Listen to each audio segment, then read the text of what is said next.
Hello wonderful person, this is Anton, and today we're going to be answering the question, what types of galaxies could potentially produce intelligent life similar to us? Okay, maybe we're not really that intelligent just yet, but we do have hope. Anyway, let's talk about this and a new study that just came out a few weeks ago, and welcome to What the Math.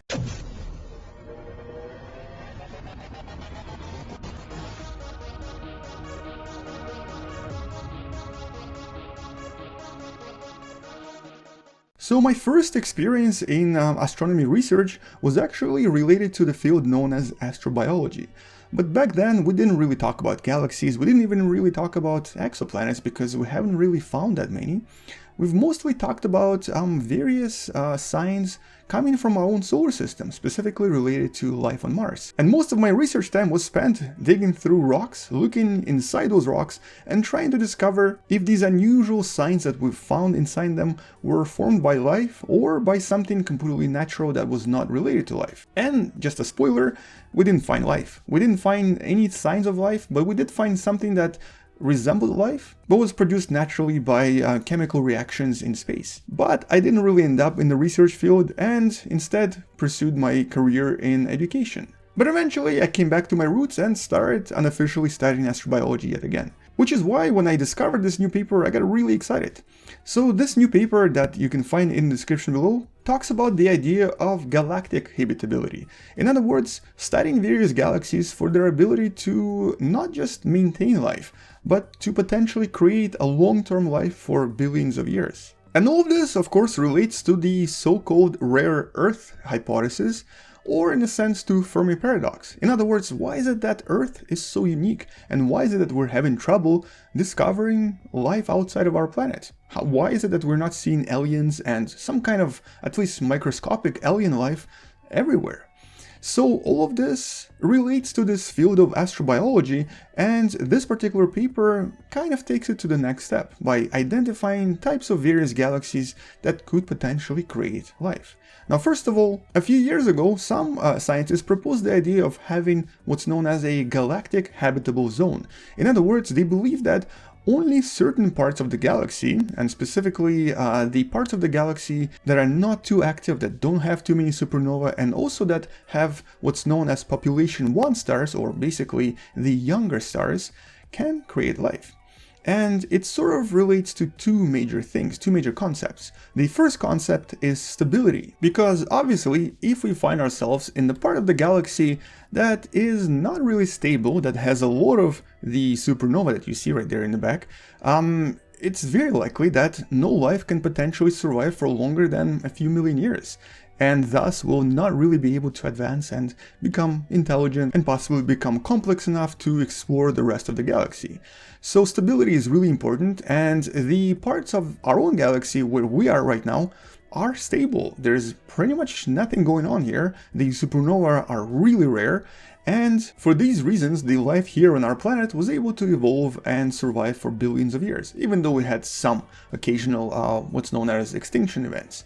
But anyway, so that's one primary reason why we think galaxies have this habitable zone. The other thing that we actually need for life to evolve are the materials. In other words, the actual molecules, specific molecules that can evolve something like us. Now, we have a lot of elements inside our bodies, with roughly around 65% of everything being oxygen and about 18% of everything being carbon.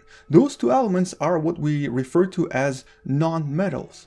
In astronomy or in anything related to space studies, metals are elements that are not hydrogen and not helium, and those elements need some kind of a very special event like supernova to produce them. In other words, younger stars that have not received those elements, that are basically just hydrogen and helium, would not be able to produce life, or at least complex life that we see on our planet. Hydrogen and helium alone would very unlikely be able to produce complexity, or the complexity needed for life, that is. So things like oxygen, things like carbon, all of these require at least one supernova, but preferably several supernovae, in order for all of these molecules to be created. But following these very powerful events like supernova, all of these elements have to find themselves in a relatively quiet place somewhere on the outskirts of the galaxy, and also have a relatively quiet star like our Sun. So all of this can create life that will then evolve over time, over billions of years, into possibly something that's similar to us. And so the scientists behind this paper decided to try to find or actually simulate a lot of various galaxies, thousands of galaxies, to try to discover which galaxies would potentially be able to create complex life similar to us, and thus be the best targets for future studies in trying to discover extraterrestrial intelligence. And in order to simulate all of this, they've used this brilliant project known as the Illustris project. This is something you can also find in the description below, and they even have this beautiful simulation of everything that's going on here. And the way it works is it uses modern physics to simulate a kind of a cube that's about a few million light years across, and inside of this cube is literally a piece of an actual universe simulated as we'd imagine it today. So right now you're seeing light from the stars. I can also change this to show you things like dark matter. So this is what we believe dark matter in this part of the universe looks like. You can also take a look at distribution of gas, which is what you're seeing on the screen right now. Here is an image of the temperature of this gas. And most importantly for this study, here's what the gas metallicity looks like. And so by using the data from the simulation, the scientists behind this paper were able to simulate the metallicity of various galaxies and also look at other parameters inside of those galaxies to try to point out which of these galaxies would be best for finding life and best for essentially maintaining life. And it turns out that, well, just like we previously thought, galaxies similar to the Milky Way, which are essentially the spiral galaxies, very similar to our own Milky Way, and especially galaxies that don't produce as many stars anymore, would be some of the best places to discover, well, potentially discover extraterrestrial life. There's actually another study I recently read that analyzed nearby galaxies, approximately 1 million or so of them, and they found out that within those galaxies there were roughly around 170 or so Milky Way-like galaxies that are very similar to what we have here. And if you were to compare this to the rest of the universe, it means that there are roughly around 172 million Milky Way-like galaxies out there.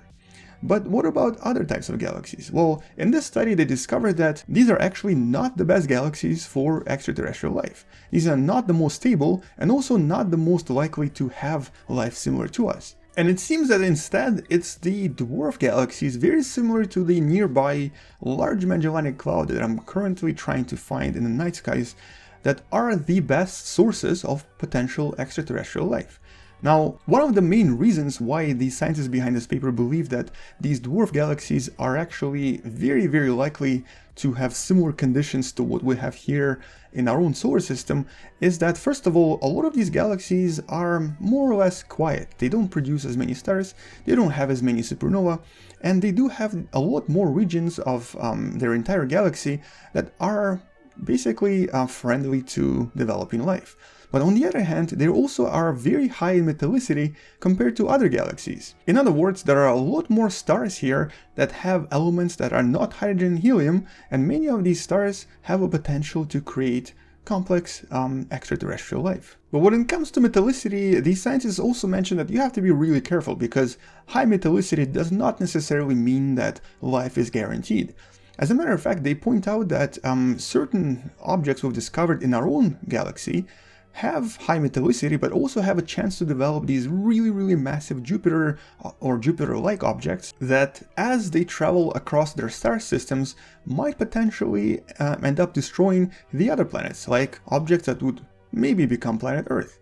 So not all systems are perfect. Not all systems with high metallicity would develop Earth-like planets. But nevertheless, the metallicity is really important, and it just so happens that these dwarf galaxies, similar to Large Magellanic Cloud, may be the better places for us to discover life.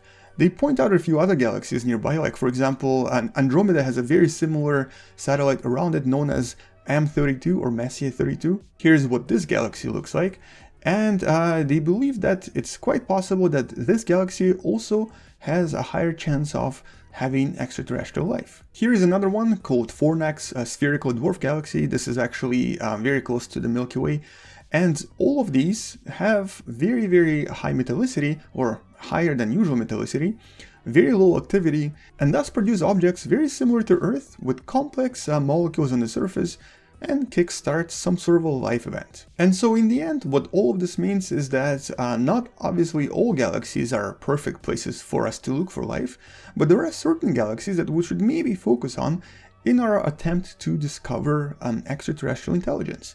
So what the scientists behind this paper suggest is that maybe the SETI studies, the future SETI discoveries, can try to focus on a few of these galaxies and really spend more time looking at them, such as for example the nearby Large Magellanic Cloud, to try to discover signals coming from those regions of space, instead of trying to focus on everything.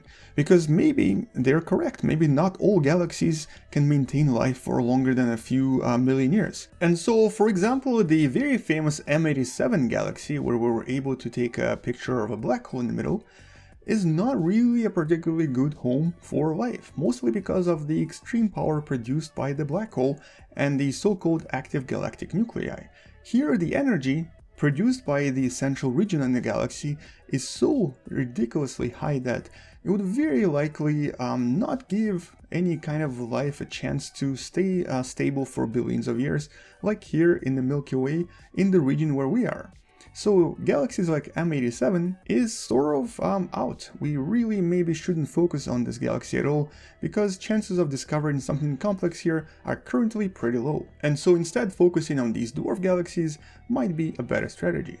But anyway, for now that's kind of all we know. And just to summarize, it seems that these dwarf galaxies are some of the friendlier galaxies for establishing life and maintaining it for billions of years. But most importantly, this study and also the brilliant Illustrious project that you can find in the description below will allow us with time to discover new galaxies and new places in the universe where we might potentially discover some sort of extraterrestrial life. On that note, check out the Illustrious project in the description, but also check out the paper I mentioned that talks specifically about various galaxies they believe might have extraterrestrial life. On that note, thank you for watching, subscribe if you still haven't, and if you'd like to learn more about space and sciences, share this with someone who loves learning about sciences, and possibly come back tomorrow to learn something you may have not known before. But also maybe support this channel on Patreon, because it does actually help me quite a lot. I'll see you tomorrow, space out, and as always, bye bye.